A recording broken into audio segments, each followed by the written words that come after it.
Hello friends, welcome to our YouTube channel Smartly Hello Learn friends, and Grow. आज हम करेंगे reaction of acid and bases with each other. क्योंकि last हमने किया था कि जो हमारी केमिकल प्रॉपर्टीज एसिड और बेस की वही चल रही थी। हमने मेटल की रिएक्शन देख ली थी एसिड और बेस के साथ। अब हम करेंगे एसिड और बेस की रिएक्शन एक दूसरे के साथ। नेक्स्ट है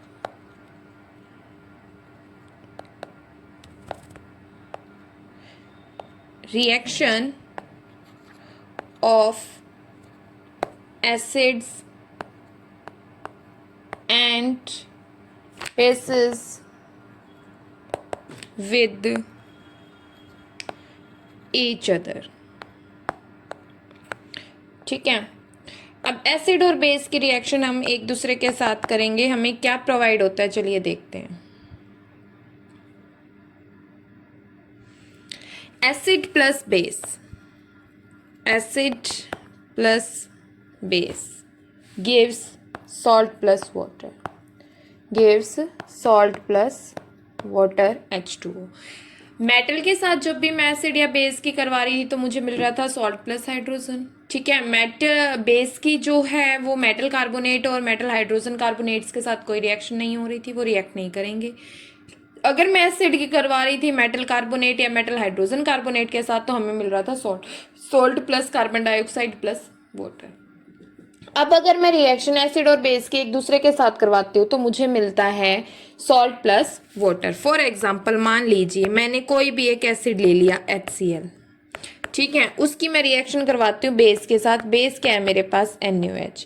ये क्या बना रहा है, अकॉर्डिंग टू रिएक्शन क्या बनेगा, सॉल्ट। सॉल्ट क्या बनेगा, NaCl। सॉल्ट क्या बनेगा, NaCl। रह क्या गया, H2O यानी कि वाटर। ठीक है, तो ये रिएक्शन थी मेरी एसिड और बेस की एक दूसरे के साथ। अगर मैं एसिड और बेस को एक दूसरे के साथ रिएक्ट करवाती हूँ तो मुझे मिलता है सॉल्ट प्लस वाटर। ठीक है, ऐसे जब सॉल्ट प्लस वाटर जिस भी रिएक्शन में, मतलब एसिड और बेस की, जब वो एक दूसरे के साथ रिएक्ट करते हैं तो ऐसी रिएक्शन को बोलते हैं न्यूट्रलाइजेशन रिएक्शन।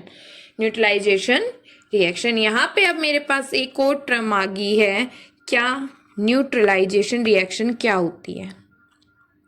न्यूट्रलाइजेशन मतलब न्यूट्रल करना किसी चीज को। ठीक है, तो न्यूट्रलाइजेशन रिएक्शन आपके पास क्या होती है, व्हेन एन, जब भी कोई एसिड एंड बेस जब आपका क्या करता है, रिएक्ट करता है और क्या बनाता है, to form water and salt, water और सॉल्ट बना लेता है तो उसको बोलते हैं called neutralisation reaction. Neutralisation reaction. ठीक है, तो ऐसी रिएक्शंस होती हैं neutralisation reaction. It involves H positive and OH negative ions to generate water. इसके अंदर क्या इन्वॉल्व होता है, वाटर कब बनेगा, जल्दी बोलो, वाटर कब बनेगा, जब आपकी H पॉजिटिव और OH नेगेटिव आयंस क्या होंगी, जनरेट होगी। तो वो किसको जनरेट करेंगी, वाटर को। ठीक है, H पॉजिटिव मीन्स एसिड और OH नेगेटिव मीन्स बेस। तो इसको हम बोलते हैं न्यूट्रलाइजेशन रिएक्शन। अब नेक्स्ट मेरे पास आती है reaction of metallic oxide with acid. अब नेक्स्ट अगर मैं इसकी केमिकल प्रॉपर्टी देखूं तो वो मेरे पास आती है रिएक्शन ऑफ किसी भी मेटल का ऑक्साइड यानी कि मेटेलिक ऑक्साइड्स विद एसिड। पहले हम देखेंगे एसिड के साथ, उसके बाद हम देखेंगे बेस के साथ कि इसकी रिएक्शन अगर मैं बेस के साथ करवाऊं तो क्या होगा। मेटेलिक ऑक्साइड का मीनिंग है बेसिक, यानी कि यहाँ पे मैं क्या लूंगी, कोई बेसिक, जैसे कैल्शियम ऑक्साइड हो गया या मैग्नीशियम ऑक्साइड हो गया, ये दोनों ही क्या है, मेरे मेटेलिक ऑक्साइड है जिनका बेसिक इन नेचर होता है। यानी कि अगर मैं रिएक्शन की बात करूं तो मेरे पास क्या होगा, एसिड होगा, साथ में मैं क्या लूंगी, कोई भी मेटेलिक ऑक्साइड लूंगी। ठीक है, उसको अगर मैं रिएक्ट करवा रही हूँ, अगर उनके बीच में रिएक्शन हो रही है, तो ये भी मुझे सेम प्रोडक्ट देंगे, सॉल्ट प्लस वाटर। क्या देंगे? Salt plus water. Example, HCl है, ठीक है, एसिड है। मेटेलिक ऑक्साइड मैंने अभी ऊपर बताया, कैल्शियम ऑक्साइड ले लीजिए। जब मैं इसको रिएक्ट करवाऊंगी तो ये क्या बना लेगा? कैल्शियम क्लोराइड अपना सॉल्ट बना लेगा और साथ में क्या रिलीज करेगा? वाटर। ठीक है, सेम रिएक्शन, नेक्स्ट रिएक्शन मेरी होती है नॉन मेटेलिक ऑक्साइड्स के साथ, यानी कि जो आपकी रिएक्शन होगी, ठीक है, reaction of non metallic oxide. कोई भी नॉन मेटेलिक ऑक्साइड है, उसकी रिएक्शन अगर मैं किसके साथ करवा रही हूं? बेस के साथ। मेटेलिक है, बेसिक नेचर है, तो एसिड के साथ होगी। अगर नॉन मेटेलिक है तो उसका कैसा नेचर होता है? एसिडिक होता है, तो उसकी रिएक्शन किसके साथ होती है मेरी? बेसिस के साथ होती है। यानी कि अगर मैं बात करूं तो इसका नेचर कैसा होगा? एसिडिक। ठीक है, अगर ये एसिडिक है तो मतलब एसिड प्लस बेस वाली रिएक्शन हो जाती है ना। तो यहाँ पे मैं क्या लिखूंगी? कोई भी एक बेस लूंगी, ठीक है, साथ में क्या है? नॉन मेटेलिक ऑक्साइड है। सेम प्रोडक्ट यहाँ पे मिलेगा मुझे, एसिड और बेस की होगी। इट मीन्स क्या है? मुझे क्या मिलेगा? Salt plus water. ठीक है, फॉर एग्जाम्पल सेम है, यहाँ पे भी एग्जाम्पल आप ले सकते हैं। कैल्शियम हाइड्रोक्साइड बेस है, ठीक है, नॉन मेटेलिक है, कोई भी कार्बन डाइऑक्साइड ले लीजिए। ये मुझे क्या देगी? Calcium carbonate plus water. ठीक है, ये थी आपकी रिएक्शंस। अब एसिड और बेसिस के अंदर कुछ कॉमन बातें होती हैं। जो कॉमन होता है वो सारे एसिड्स के अंदर, ठीक है, कुछ कॉमन होता है सारे बेसिस के अंदर। तो अब वो कॉमन थिंग क्या होती है, ये देखो। कुछ ना कुछ चीजें ऐसी होती है जो बिल्कुल सबके लिए क्या होती है? आपकी कॉमन।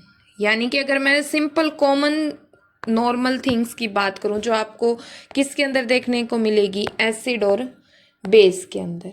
जहां पे भी आपका एसिड या बेस का क्या होगा, बात आएगी, वहां पे कुछ ना कुछ क्या होगी? आपकी चीजें देखने को मिलेगी। अब देखो वो क्या होती है आपकी। जैसे कि सबसे पहली बात, जो भी होंगे, यानी कि जितने भी आपके क्या होंगे? एसिड्स होंगे, सबके पास क्या होगी? H पॉजिटिव आयंस होंगी। ठीक है, जितने भी आपके एसिड्स होंगे सबके पास क्या होगी? H पॉजिटिव आयंस होगी। सेकेंड चीज, H पॉजिटिव आयंस जो है वो रिस्पॉन्सिबल होंगे उसकी एसिडिक प्रॉपर्टीज के लिए। जो आपकी ये H पॉजिटिव आयंस होंगी उसके अंदर, यही रिस्पॉन्सिबल होगी एसिडिक नेचर के लिए। ठीक है, रिस्पॉन्सिबल फॉर देयर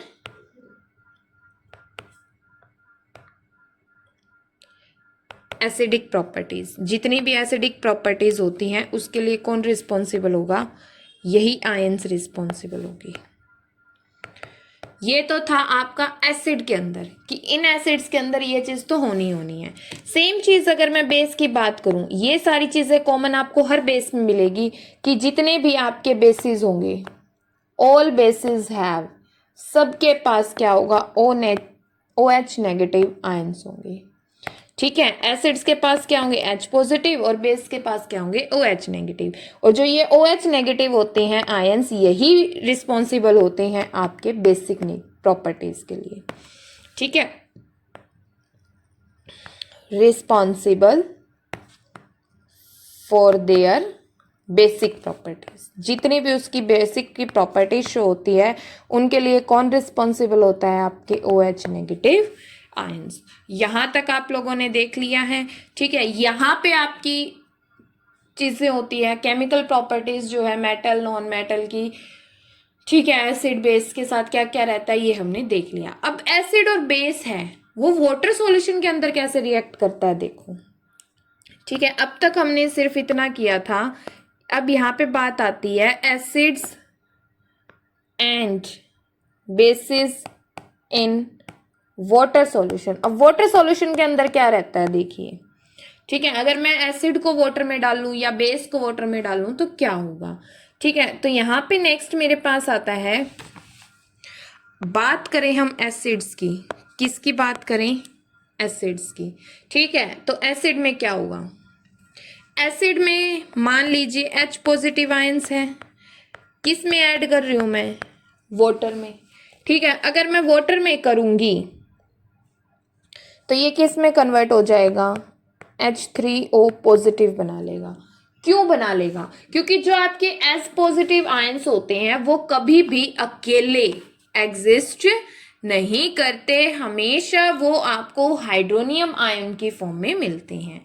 ठीक है, अब मान लीजिए कोई आपके पास एसिड है HCl, ठीक है, उसके अंदर मैं वाटर सॉल्यूशन में डाल रही हूँ H2O, तो ये क्या बनाएगा, एक तो हाइड्रोनियम आयन बनाएगा, साथ में क्या होगा, क्लोरीन। कभी भी H पॉजिटिव आयंस अकेले एग्जिस्ट नहीं करते, यहाँ पे ये चीज आप नोट कर लीजिए। H positive ions can not exist alone, can not exist alone, they exist as H3O positive, यानी कि हाइड्रोनियम आयन। ठीक है, हाइड्रोनियम आयन की फॉर्म में हमेशा आपको क्या मिलेंगे, ये एग्जिस्ट करते हुए मिलेंगे। नेक्स्ट मेरे पास टर्न आती है बेस की। ये था एसिड्स के बारे में, अब बात करते हैं बेसिस की।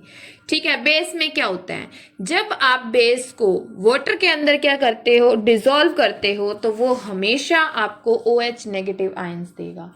क्या देगा, OH नेगेटिव आयंस प्रोवाइड करेगा।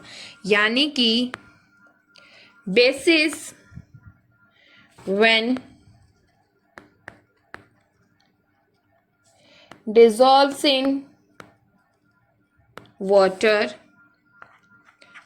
gives OH negative ions।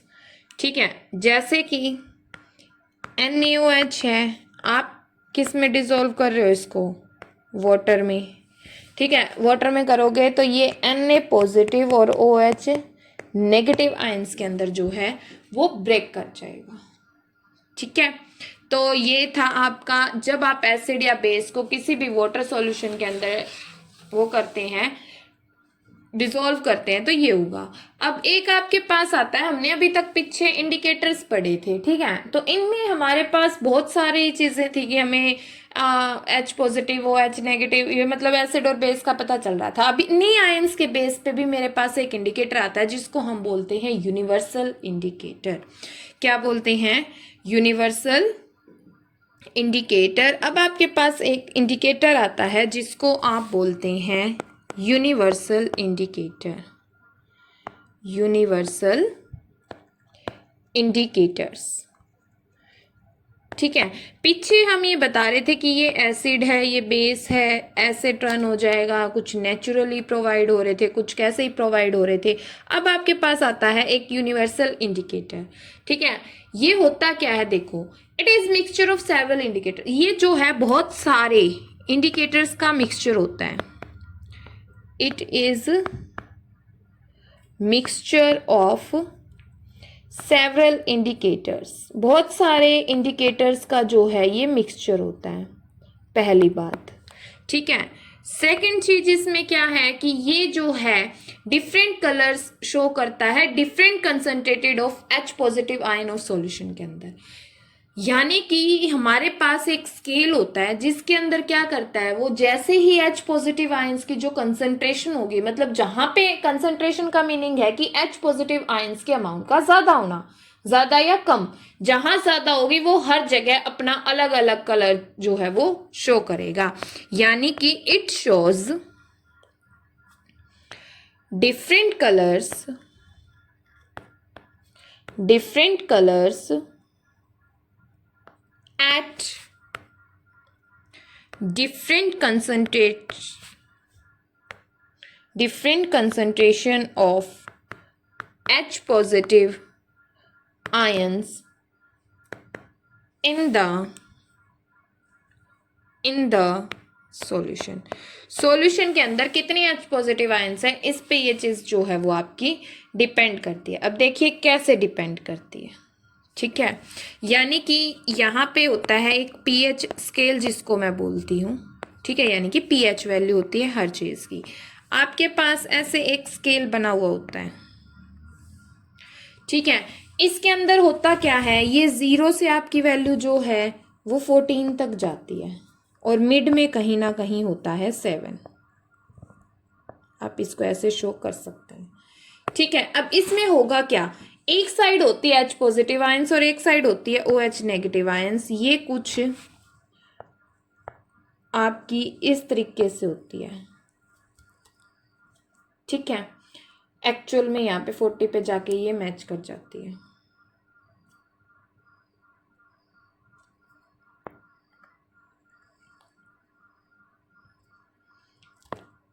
Okay, ये कुछ इस टाइप से।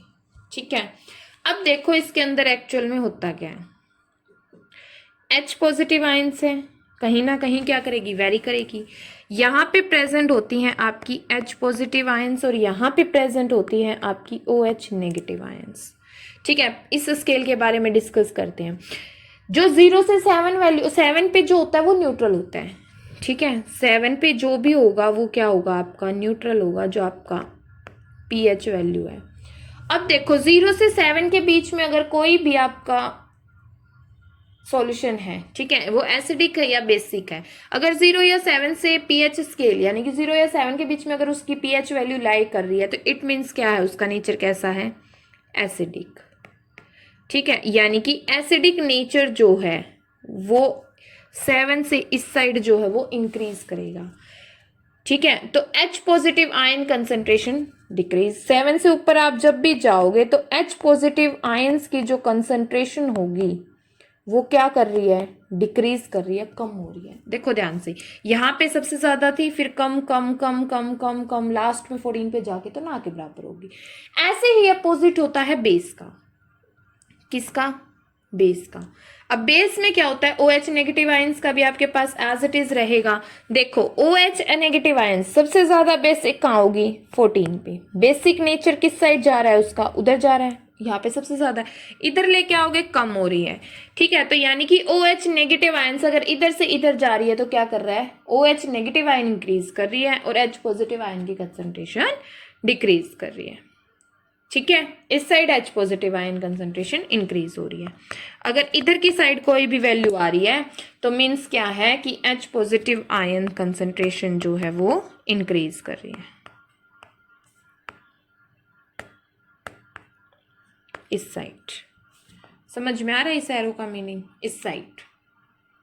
ये था आपके पास pH, इसको बोलते हैं यूनिवर्सल इंडिकेटर।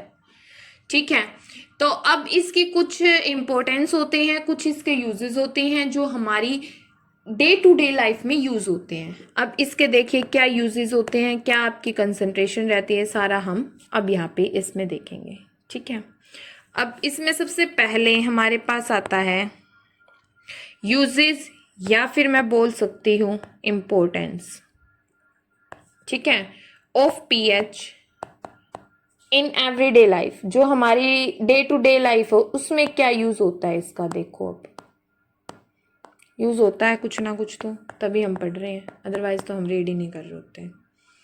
ठीक है, सबसे पहला यूज देखिए इसका, our body works between pH 7 to 7.8। जो हमारी खुद की बॉडी है वो कहाँ पे काम कर रही है, कौन से pH पे काम कर रही है। ठीक है, हमारी बॉडी भी जो है वो 7 और 7.8 के बीच में क्या है, काम कर रही है, बिटवीन 7-7.8। ठीक है, सेकेंड चीज, pH of rain less than 5.6 called acid rain. अगर किसी भी बारिश का pH 5.6 से नीचे आता है तो उसको हम बोलते हैं एसिड रेन, यानी कि pH of rain less than 5.6 called acid rain, तो उसको हम क्या बोल देते हैं, एसिड रेन बोल देते हैं। नेक्स्ट आपके पास आते हैं कि हमारी स्टमक जो है वो प्रोड्यूस करती है HCl यानी कि एसिड। ठीक है, यानी कि आवर स्टमक प्रोड्यूस HCl। ठीक है, नेक्स्ट पॉइंट है कि टूथ डीके कब स्टार्ट हो जाता है, जब आपके माउथ का pH 5.5 से लेस हो जाए, यानी कि tooth decay starts when pH of mouth less than 5.5। ठीक है। सेल्फ डिफेंस बाय एनिमल्स, इसके अंदर भी क्या है, इसका यूज होता है। ठीक है। नेक्स्ट आपके पास है plants need specific pH for their healthy growth. Plants को भी जो है अपनी हेल्थी ग्रोथ के लिए स्पेसिफिक pH चाहिए। ठीक है। लास्ट है हमारे जो एनिमल्स होते हैं, सेल्फ डिफेंस बाय एनिमल्स।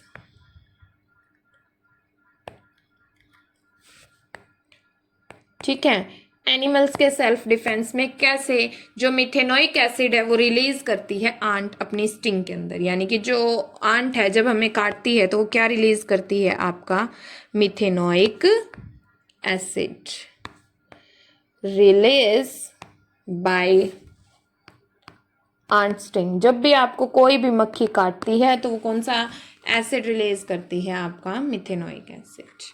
ठीक है। तो यहाँ तक आपका जो है केमिकल प्रॉपर्टीज जो हमारी थी एसिड और बेस की वो होती है कंप्लीट। अब नेक्स्ट में हम स्टार्ट करेंगे salt.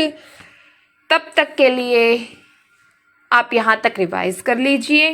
If you like this video please like share and subscribe our YouTube channel. कोई भी डाउट है कमेंट कर सकते हैं। Thank you.